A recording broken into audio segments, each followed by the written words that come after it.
Hello everyone.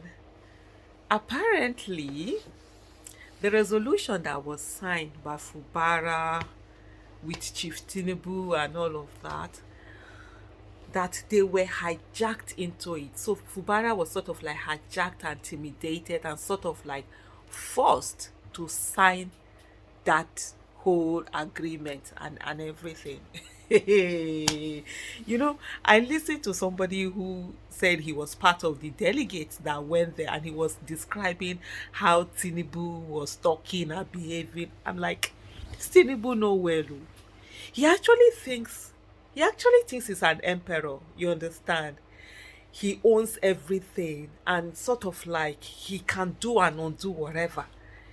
He doesn't realize that Rivers State is a federating unit. It's a state. It's not on that somewhere. It's not something that he can do anyhow. There's no Lagos state that he does anyhow to them.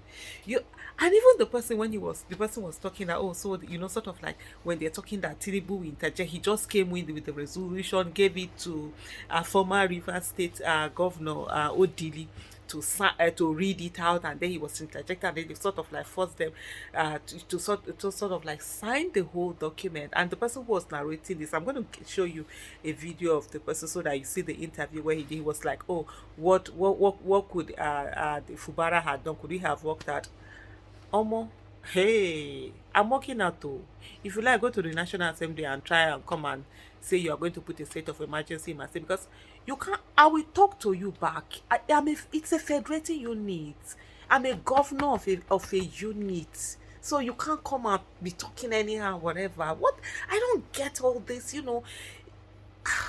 It's because most of the people that Kukuma, all those people that get in, they got in not through the right way. They got in because of, some things were subverted. And that's how they got in anyhow. So most of them don't understand their rights. They don't know their right. They sit down there and they are cowering before some people. I remember even this person, what was his name now? The former the former River State governor. He used to do anyhow. He would say that, he said, does he need to go to Villa? He doesn't need to go to Asu Villa.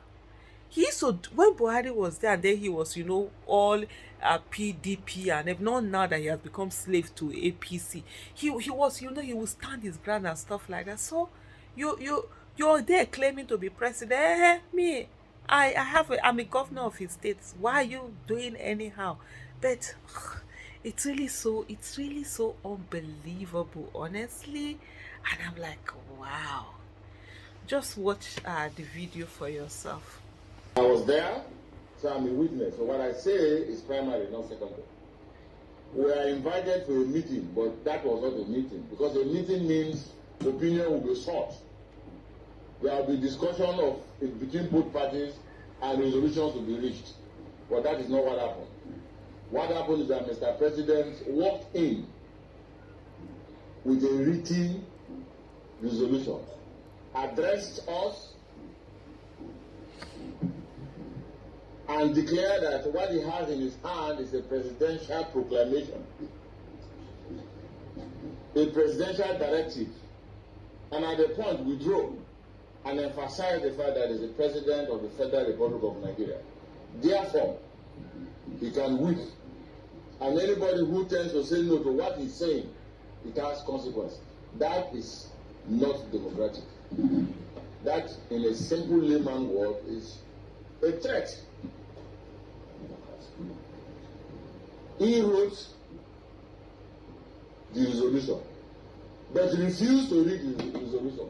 Handed the resolution to Dr. Odeli to read and interject. And each time he interjects, it comes with a subtle, polite, smiling insult.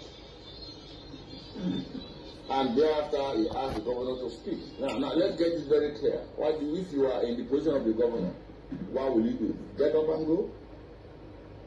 Say no to Mr. President with that kind of subtle but energetic threat? But one of us asked him a simple question. And to be specific, I don't care how much I can ask him. Saints will do this. Governors will do this. Governors will do that. We have not said what those 25 or 27 assembly members that defected from PDP to APC without consulting their constituency and constituents what they should do. And of course, you can see the situation. The president's reaction was very clear and simple, but very, very dangerous. It was a concrete intimidation to say he's the leader. In fact, he withdrew on his seat and said, I'm the leader of the APC in Nigeria. And you are telling that when when babies are born into my family, I will ask them to go. No, they can't go. Ah, Lord have mercy. You understand? Hey, hey. Honestly, you know what? Tinubu is really planning on sort of like putting himself as if he's a demigod. By the time he's done intimidating governors and everyone, and then he expect to intimidate people, nobody will be able to talk, nobody will be able to say anything. He can then do and undo whatever is there in the same country that all of us, we are all citizens. It will not happen, by the grace of God.